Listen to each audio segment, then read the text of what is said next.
This guy, this president that we have, he's got like 80 million votes or something like that. He's very popular, I heard. You can say whatever you want, but he finally did something positive, in my opinion. Okay, so this is a chart of money velocity. This is basically how fast, by some kind of measure, I don't understand it completely, of course, I don't know anybody who does, but, well, some people do. But it measures how fast a dollar goes from one pocket to another, basically. And it's gone off a cliff since, well, just about the year 2000. And that would imply that the economy has dramatically slowed. And while I believe the economy is not as healthy as it was, say, from here back, um, it didn't collapse like this. It didn't. What's happened is this: the supply of money has increased so much that the velocity appears to have slowed down because, well, there's just so much more money. There's just so much more freaking money. So, and that's why the supply, I mean, the velocity has collapsed. It's not like people aren't spending money and buying houses. I mean, well, here's the thing though. This is kind of scary. Here you got Trumpy's little, here's over $1,500, everybody. Here's $600 to sit on your butt. Oh, but I'm against the lockdowns. Yeah, whatever. And then you got like the whole, oh, I'm getting rich off of crypto coins and meme stocks and all that, And then over here you got this kind of scary looking. That little blip is scary as you know what, if you understand how the spice must flow, and this thing has to keep going up. But at some point it can't keep doing it. That's what this video is about. Like at some point, this whole "you look like an idiot for working hard and saving your money" thing has to come to an end. And I believe, well, I thought we were there in 2008. So. I don't know for sure. And then, of course, here you have the federal debt from the federal government, and it just hasn't stopped. I mean, it's just on a tear. There you got the Rona checks and all that. But I think we're headed for this. No matter whether you have a depression or whatever you guys think is going to happen, we're ending up here again. And this is like the mean. This is what real life is. And it doesn't mean we're all going to live like, like it's 1875. That's when this was made, which was 2 years after an absolutely major, major blow up of crap like this. I didn't take the time. I'll probably try it. I put things like crypto, meme stocks, tech companies with no assets and no profits, Peloton, all that. It's nothing new under the sun, dude. They did this whole thing. It's just, they didn't have the technology. The technology is different now, and that'll definitely be different, I hope. I mean, if we have to go back to this, that's yeah. But we can go back to this kind of ethic. Learn a skill, learn to do something that is valuable to other people instead of just trying to hustle and sell some piece of crap, like an NFT to somebody else, like a picture that I can have on my hard drive, but somehow you own the picture. I know I look stupid right now because, well, no, I don't look stupid right now. Bitcoin's, doing pretty. It's not like it's all going to go down a straight line. Like these things will appear to come back a little bit. Like you'll see these coins go up 10%, and everybody's going to freak out. But they're fools. What do they call them?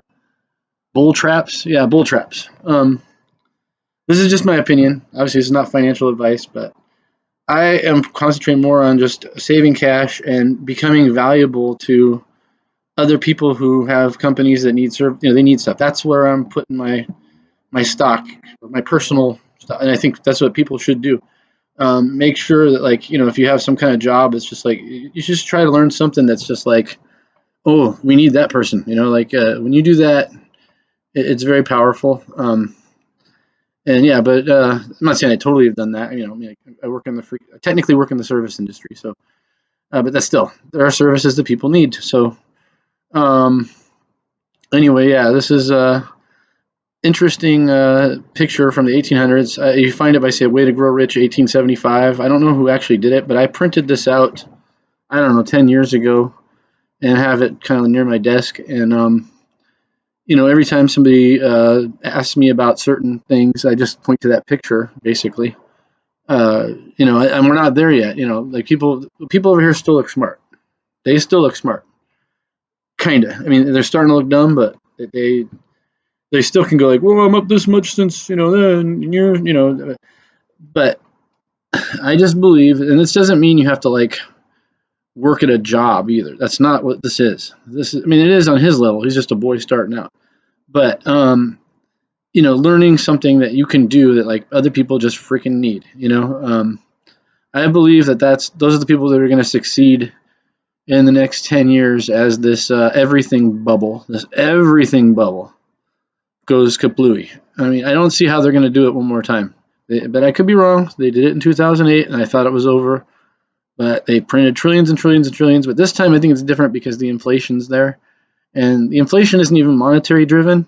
The inflation right now is like Brandon driven. I mean, it's like they're like cutting off the oil supply and then telling us like to buy it. That's just not going to work. But they do it, and here we are. So the inflation we're experiencing right now isn't even really monetary driven. It is, as you saw in this chart here, the money supply is actually going down. That doesn't look like much, but that's substantial. That's very substantial, considering what has had to happen to keep the economy afloat since the I got this sniffles thing. Yeah. So that is really, really scary. But anyway, you can't just live in fear. You got to figure out what to do. And I think looking at this side of the picture, happens to be the right side, but I'm not. I don't think it really is about politics or whatever. It's just that's where it is. Besides left and right, if you're on that side, you're on the left side.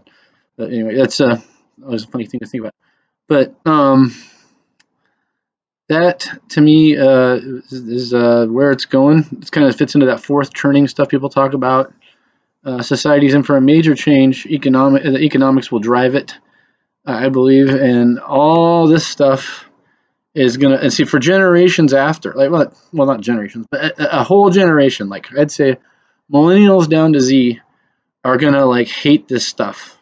They're just gonna hate this stuff, and then when good investments come by, they're not even gonna want to do it. That's exactly what happened to the generation of the 30s and 40s. They wouldn't invest in the 60s and 70s sometimes in fantastic companies because they were just afraid of all this, like the stock market. Yeah, we heard about that one. But there will be good investment. There's always going to be something. I mean, there's always some way to. So yeah, I wouldn't live in fear, but I believe a major change is coming that will involve a lot of pain. And I would save cash. That's not financial advice, but I would save cash because there's going to be something big's coming. You can smell it. But anyway, that's the economics video today. Take care. Give him credit. He did something positive. Okay, I'm just saying.